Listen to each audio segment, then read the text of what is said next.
morning again, everyone. And maybe a point of correction after the introduction. My name is Koech. I am from African Telecommunications Union, and I am very happy to be among you this morning. I think this is a very special session, a very good step forward for all of us, starting from the grassroots level, because everything starts from the roots. Even plants grow because, the roots are there. So what we are saying here is we need to start looking at issues from the ground level before we go upwards. And the biggest problem and challenge that we have always had, probably as Africa and as a continent, is that we are always lagging behind.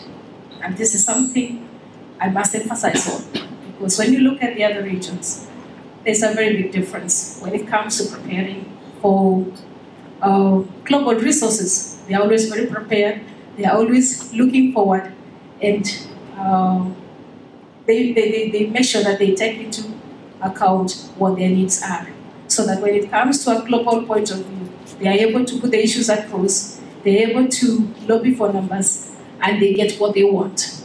And for Africa, we have always been saying, yes, yes. I think it's a high time we stand up as a continent, so that we can also forge our issues forward and get what belongs to Africa.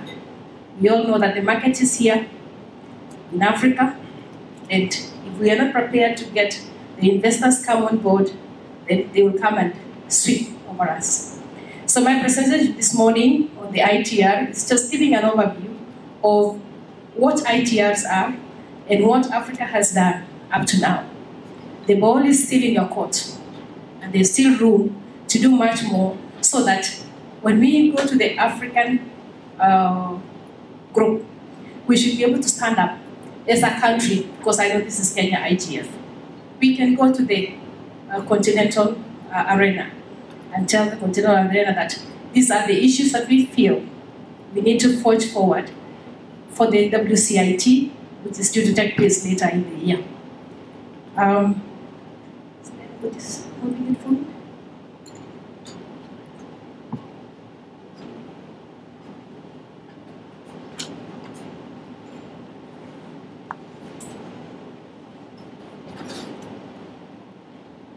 Yeah, and my presentation basically will be very brief, to the point on what we have done. And I will start by talking about ATU, because I know many of us don't even know what ATU, or African Telecommunications Union, is all about.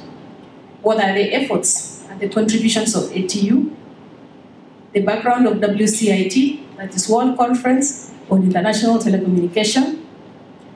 The importance of the famous ITRs, our preparation process, the African position, and the conclusion. And I'll start by saying that ATU, in brief, was actually created in Addis Ababa in 1977 as a specialized agency of the African Union. However, because of the liberalization of the sector, it was deemed necessary to have a new name, so that they can take on board the private partners. And therefore, in Cape Town in 1999, the name PATU changed to ATU. PATU is Pan-African Telecommunications Union, and the name changed to African Telecommunications Union in 1999. We boast of 44 member states, 44 countries in Africa, and we have 16 associate members. These comprise manufacturers and suppliers in Africa. We are actually in Nairobi, based in Nairobi. We are actually being housed by CCK. Thank you for the government of Kenya having offered us that opportunity to be here. And previously, when it was established as PATU, it was actually in Kinshasa. But in 1998, because of the problems that were there in Kinshasa, it was relocated to Nairobi temporarily. And even up to now, it is still temporary, because the plenipotentiaries, who are the ministers and the governments, are supposed to take a decision on where they feel the headquarters should be. So what is our vision? Our vision is to make Africa the active participant in the global information society. And this, I'm sure, is going to change very soon because we are now getting to the knowledge society. Our mission is to promote development of ICT in Africa through universal service and access and regional connectivity. That is our key mission, to make sure that countries work together and provide service to their population. What are the core activities in ATU? It includes promoting the development and adoption of appropriate African telecom policy and the regulatory framework. We spearhead the expansion of telecom services in the continent. We also coordinate African positions in global ICT decision-making conferences. Just for example, the WCIT due to take place in December this year. We did that early this year for World Radio Conference. Now, when you come to the ITRs, I've just given a very brief definition of what ITRs are. And they are the general principles in the provision of operation and operation on international telecommunications services. These ITRs were last defined, were adopted in 1988 in Melbourne, Australia, as a single treaty. Because as we all know, I think there are only 4 treaties. This is the ITRs, the Constitution, the Convention, and the radio regulations, if I'm not wrong. Now, the ITRs comprise 10 articles, which deal with generally the definition of international telecommunication services, the cooperation between countries and the national administrations, safety of life and priority of telecommunications, charging and accounting principles. Now, we are in the process of revising the ITRs. Why are we doing so? And what we're saying here is that ITRs are very essential instruments of the ITU. And they should play their basic role just the way the Constitution and Convention, that is the abbreviation of CSCV, in Article 4 of the Constitution of the ITU. We say as Africa that we support the review of these ITRs. Why? Because it should be able to accommodate the current challenges and the progress of developing countries with regards to international telecommunications by providing and protecting a level playing ground for commercial relations between the operators in different countries, regardless of the market power on the international market level. So why are we revising continuous? We also have issues that have arisen since the Melbourne in 1988 with relation to operation of international telecommunication facilities, such as the broadband and infrastructure development, cyber security, WCIT, affirmation and action lines. The governments no longer control the operation of international facilities, and therefore that's why we need the ITRs to be revised. Most countries have established regulatory bodies, most of them in Africa. Kenya, key technological changes have taken place, like internet protocol. It's now the de facto transport protocol in the line of data. Convergence in networks, the evolution of ICTs is introducing new cities for which there will be no clear international framework to apply. So what is the preparation process for Africa? We are all aware that the ITRs have been under discussion since 1998. And therefore, during the plenipot of ITU in 2006, there was a resolution that instructed the ITU Council to approve the holding of the World Telecoms International Conference so that they can look at the regulations which were long overdue.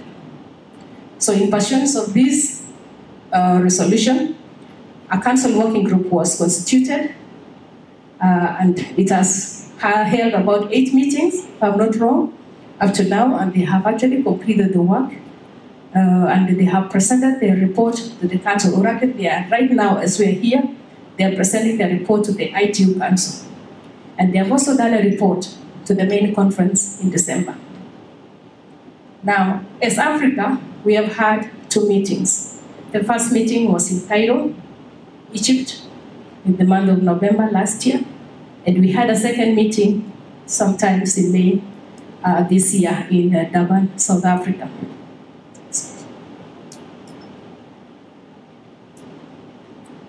African proposals discussed in Durban were compiled and sent to ITU under document TD52R.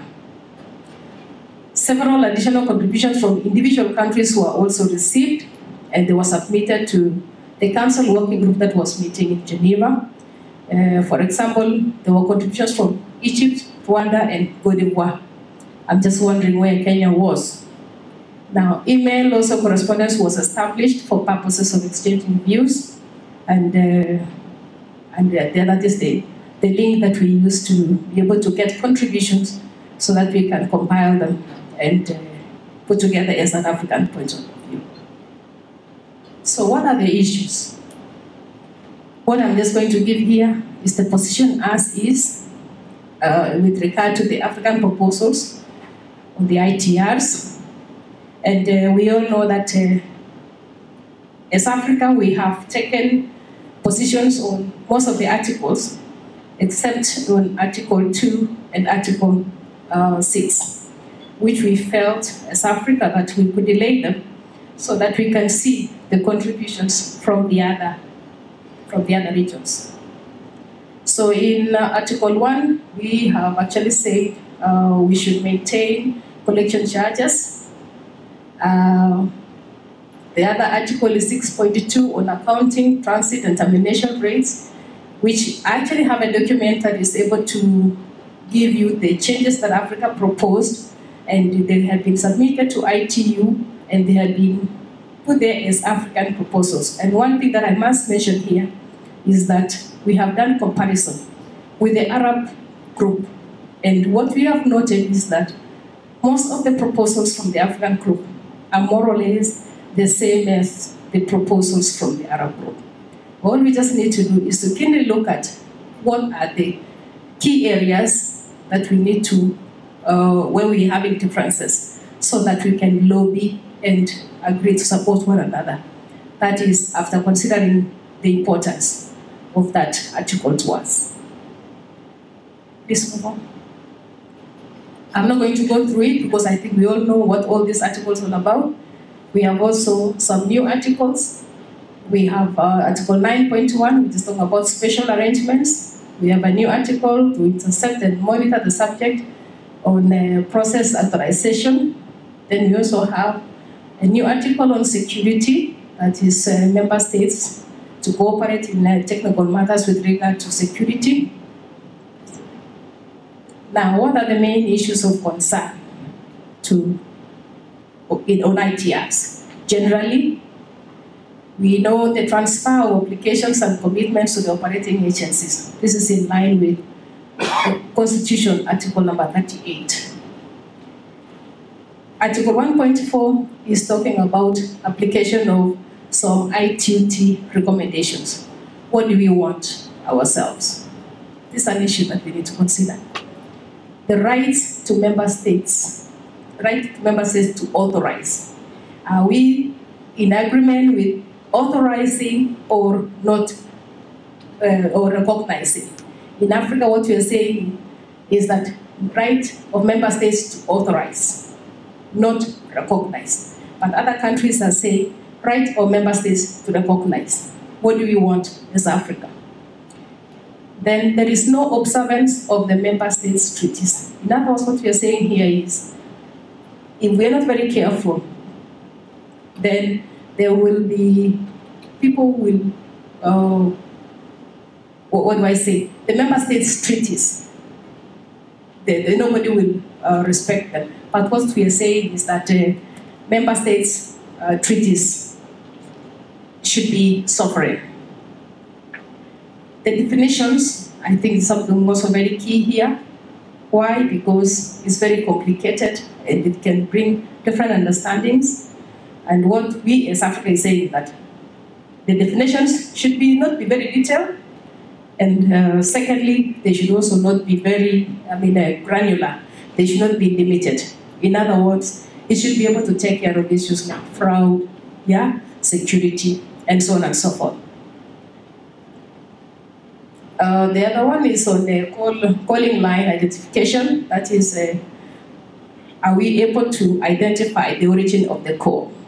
And this is an experience that most of us saw when we were in Switzerland some times back, where somebody would call you and you don't even know where the call is coming from. I think this is an issue. The other issue is availability of routing information, which we say is a key issue for Africa, but this can be subject to technical operation and commercial difficulties. The other issue is on allocation of numbering, naming and addressing. Issues of numbering, quality of service, transparency of roaming charges, and you know very well how expensive roaming can be. Avoidance of double taxation in terms of equipment, in terms of services. What is it that we want? News article on security and confidence on ICT, and also the special arrangements. Special arrangements, that's to avoid harm and preserve the security. Well, now,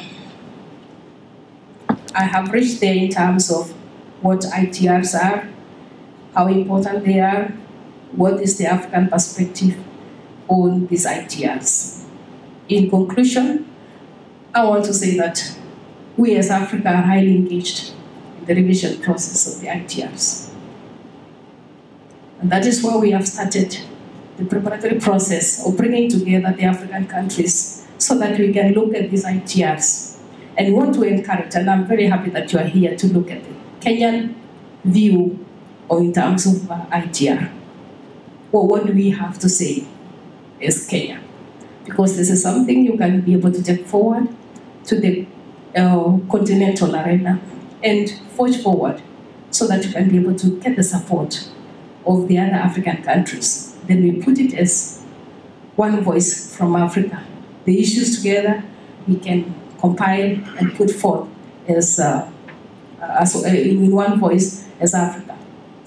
We are also concerned with the connectivity, posting and accounting, the quality of service, security issues, among others.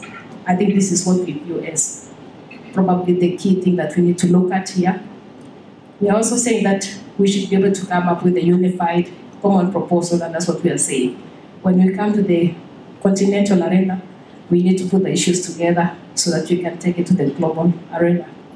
We also want to say that we will encourage sub-regions in the continent to work together and discuss issues with regard to the ITR, so that when it comes to the continental meeting, we make our meetings very short and to the point, because we're able to see what each sub-region is saying and what is our common point of view.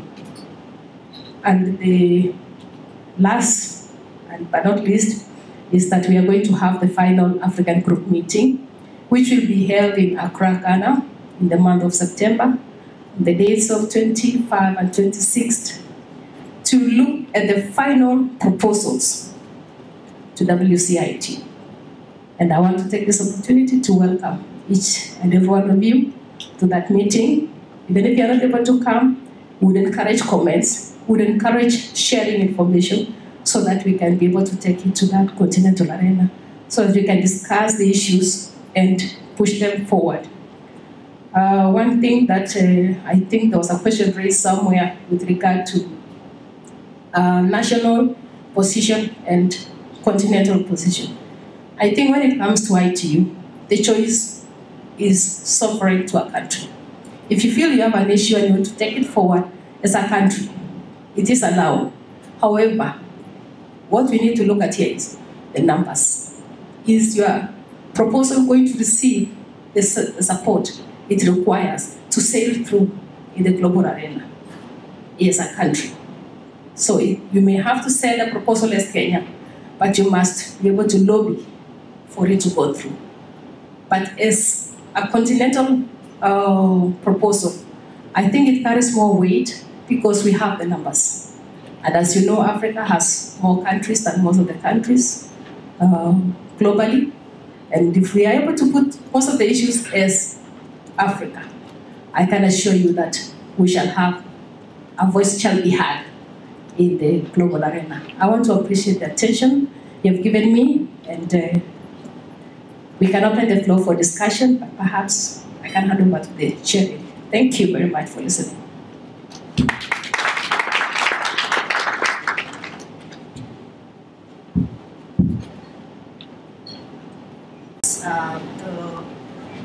The proposals coming from the Africa region. Before we go to the next speaker, Michuki Mwangi, who's going to be presenting a view from industry, other stakeholders, industry and civil society, I think I'd like to open the floor for questions, but to also mention that it's with certainty that the international telecommunication regulations are going to be reviewed with certainty. That's going to be happening.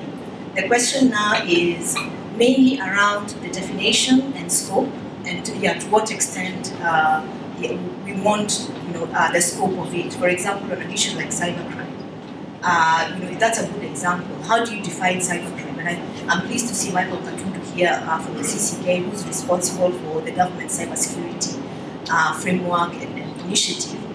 In terms of, are we better off defining cybersecurity at the national level, or is it better to have an international regulation at the international level, defining for us what cybersecurity is, and also explaining the scope? And I think that's the controversy, where you have many countries not wanting to have an ITR on cybercrime because of that confusion around definition, while most African countries and the Arab states thinking, I think we must have, because we can only deal with cybercrime at that very international level. So I think I'd like to open the floor. Please ask questions. It doesn't matter, whether you're asking again, to have ITRs again explained to you, but it would be good to have, to hear from you. Yeah, what do you think? Questions for Alice, please.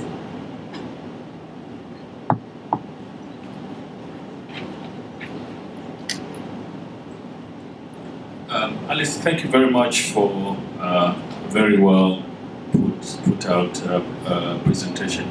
My question is probably also kind of a comment, and I'll start by saying how I'm a bit disappointed that there is so much that has gone on into these discussions, and we've had like a whole week of discussions on different mailing lists.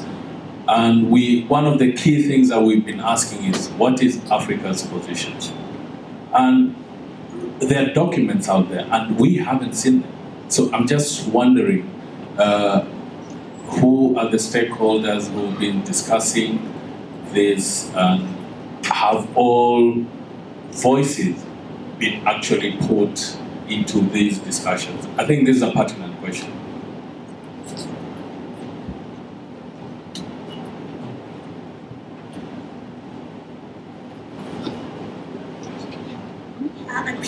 Please, when you have the opportunity to speak, please speak up, because we have people remote who are following us through remote moderation, but they can't hear what we are saying. Again, I'm Lydia from UNESCO. Mine is a small comment, and Alice, thank you very much for the presentation. I'd like to know, because I'm sure there are people who are spearheading our input as a country to this process, and something you said is that, where is Kenya? Is it at the CCK, and what are they doing? Is it at the ATU, Kenya chapter, if it's a Kenya chapter, or who are spearheading, who are bringing us together so that our voices can be heard, and what have they done?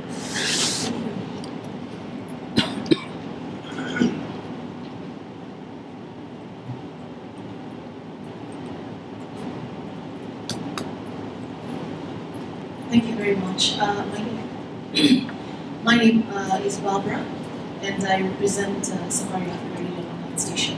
Now, first of all, from the onset, I'd like to just state categorically that I am very, very impressed and relieved that such organization or group of organizations exists to look into our internet issues. Actually, I used to just think whatever is going on out there, it's only CCK who's looking into it, and of course, because of the magnitude of the issues out there, we're going to get feedback or progress very slowly. So first of all, I'm just very, very impressed that we're actually a very formidable body looking into our internet issues. And which brings me to my question. In America, and I beg to be corrected, there are these, I believe the bills or the laws yet that have gone through. I'm talking about the SOPA and the ACTA, which deal with copyright infringement and potential to prosecute not even just the American-based internet users, but specifically targeting foreign, which of course now fall under that. So there's a lot of developments that are going on there. First of all, it's only foreign guys will be targeted, and it will be affected on the strength of just one person's complaint. Your website can be shut down. These sort of issues, and we all know how information on the internet is exchanged, basically. And the burden of proof of proving that you've infringed or you've not infringed is, well, needless to say, very, very, you can't even begin to define. Which brings me to my questions.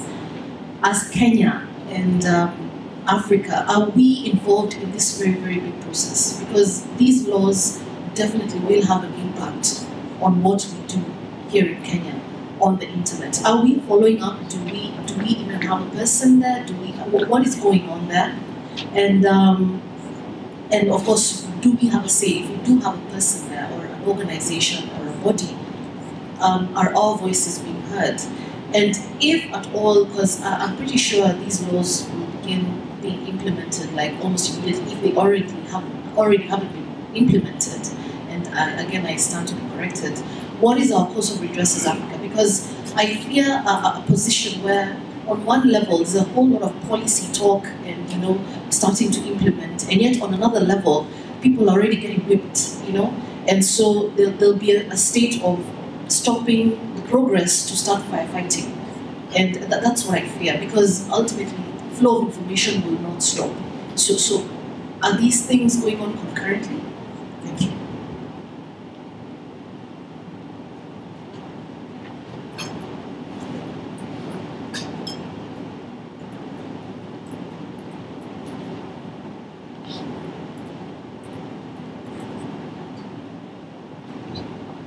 Okay, thank you so much, Alice, for that presentation. My point is about the membership aspect of your organization in terms of government and business people. And I think you're missing out on the civil society, whereas we really need the voice of the civil society. We've had, times where the civil society engaged the local government. But I think we need to enhance the voice of the civil society, the government, the private sector together, and as a continent, we forge a common front. Thank you.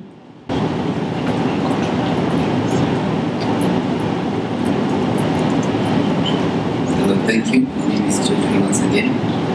My question is about the aspect of routing African traffic through Africa. It was discussed in the last IGF intensively, and from what I remember, it was decided that they're going to take really keen interest in this.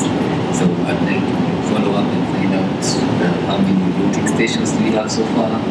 Does my email has to go to states to come back to somebody in this room? Yeah, I want to know about that. Thank you.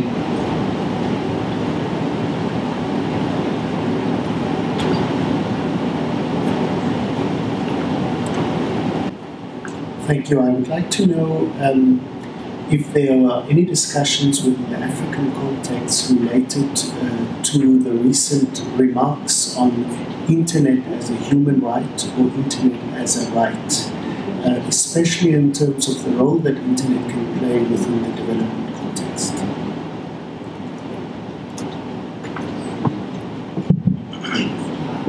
Good morning, everyone.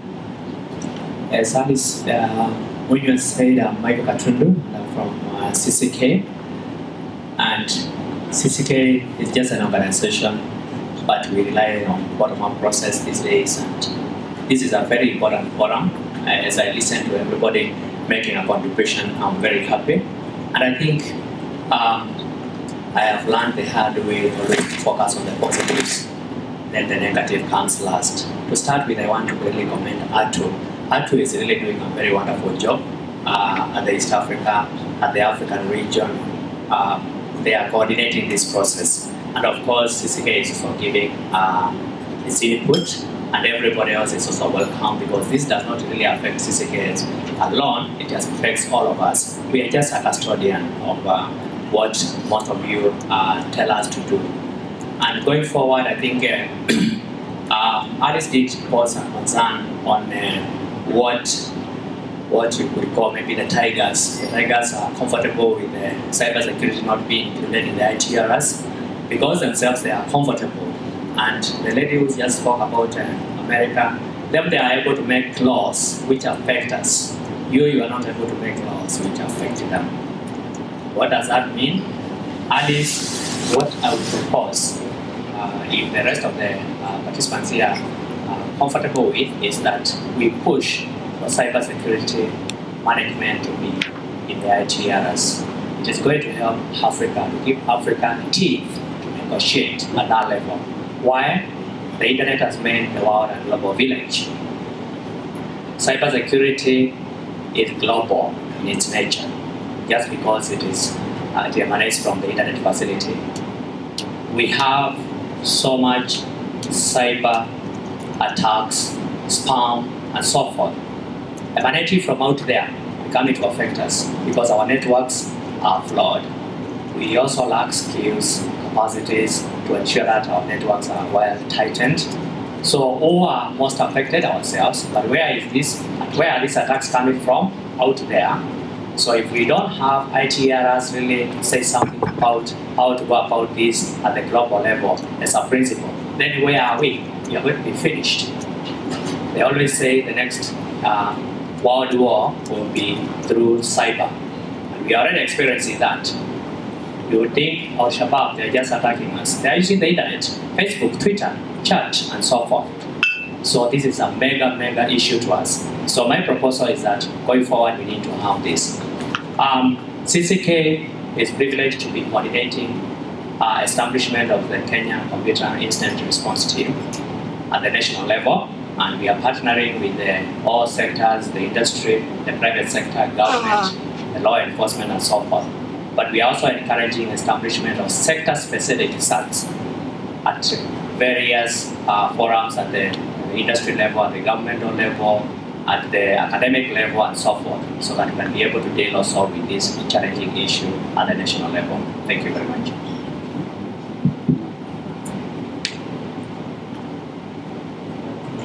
Thank you very much for all those questions. I think I'd like to hand over to ITRs to respond to that first.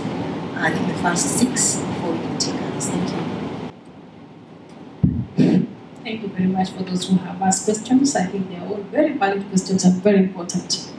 And I will start with a comment from Ali Hussein about the stakeholders in as far as the African position is concerned. And I think just like I mentioned in my presentation about the preparatory process, is that we have member states. And these member states are the people we bring together to take these decisions. And when we bring these member states together, they already have formed their national positions. So at the end of the day, I must say that all countries are the stakeholders, including the associate members. Just like I say, it is inclusive of the manufacturers of equipment and suppliers. And all of them are stakeholders. In other words, are they ever ready when issues come up to join our meetings and deliberate? I think one unfortunate thing that we have not done as ATU, and probably this is what East African Community Organization, which has just been established, is going to do, because what we normally do in ATU is to rely on RECs. RECs is the regional economic communities. And what they do is they put the communities within their sub-region together so that they can discuss issues of interest to them before they bring it to the continental arena. So all the stakeholders are the African countries who are members of ATU and even non-members of ATU, including the associate members, which is the private sector. Just to answer the question from UNESCO, sorry I didn't get your name, and who is spearheading and bringing us together. When it comes to the sub-regions, we would expect the sub-regions to put their sub-regions together. And in West Africa, we have what they call ECOWAS. In East Africa, we have East African Community. In West, we have SADC, that's the Southern African Development Community. In Central, we have ECAS, that's Central African Community also. So we have the various sub-regions who put their regions together before they come to ATU, which is continental. So we bring you together as a continental. So we actually talk to the governments of the various countries in Africa. Barbara asked a very important question with regard to the making of laws, and of course the giants taking the chunk of it. They make laws, they have the abilities, and I think Michael Katulu has answered you. Yeah, I think we can discuss further if you are not satisfied with that. Membership of ATU, as I say, comprises of member states. Now, civil society, we have not probably done our homework in approaching them, and this is a very good opportunity. What happens with membership of that nature is that there's a small fee that you pay on an annual basis just to become a member, and probably I can take this opportunity to invite all of us to be associate members of ATU. We can discuss this probably outside this and see how we can bring you on board. Routing in Africa, I want to believe this question is going to be answered by Michuki's presentation. And if not, we can discuss it further later because I may not have the information right now. The internet as a human right, I think this is something which is one of our proposals. It's actually one of the key proposals of the African continent. And what we just need to do is to make sure that we look at it very keenly to make sure that it incorporates that. And that's why we have started from the roots, from the grassroots, hoping that when we meet as East Africa in the next 1 week or two, we should be able to have that probably formulated certain proposals with regard to this concern. And I think I want to thank CCK because they've been very supportive, and I'm glad that they are here because we are working together to have the East African IGF. We are partnering with the ministry and CCK to make sure that we bring it together now to hear a clearer point of view from the East African countries. Thank you very much. Thank you, Alice. I think I'd like to hand over to Michuki, but before I do that, there's the question, I think I want to emphasize just a little bit about the question regarding who brings us together. I think this is the first opportunity that Kenya is having to bring us all together to actually begin to discuss the ITRs and WCIT specifically. There's going to be another opportunity during the East African IGF on the 18th, where we're going to dedicate an entire day to looking at East African proposals to the ITR. Regarding membership, I think here I'll actually support my civil society colleagues here and say that we may want to, the ATU may want to actually perhaps look keenly at the multi-stakeholder approach, which is what the IGF itself has taken in terms of just allowing all stakeholder groups to be part of a process or even part of an institutional process, especially when it comes to considering important issues like the ITRs. I think regarding interconnection, I think Michuki is going to touch on that in terms of our most famous multi-stakeholder model, the Kenya IXP, that allows us not to route traffic directly to each other, and I think he'll emphasize on that. But to thank you all and to hand over to Michuki now to make the final presentation on ITRs. Thank you. It's a remote question. We're going to allow a remote participant. There's a question from a remote participant.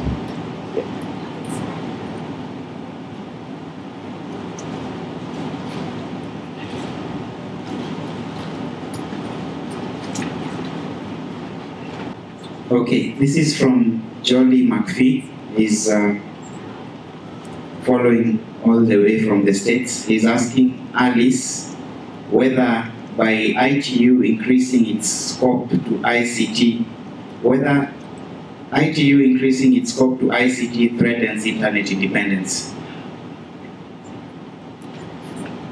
Sorry? the question is addressed to Alice, whether by ITU increasing its scope to ICT threatens internet independence.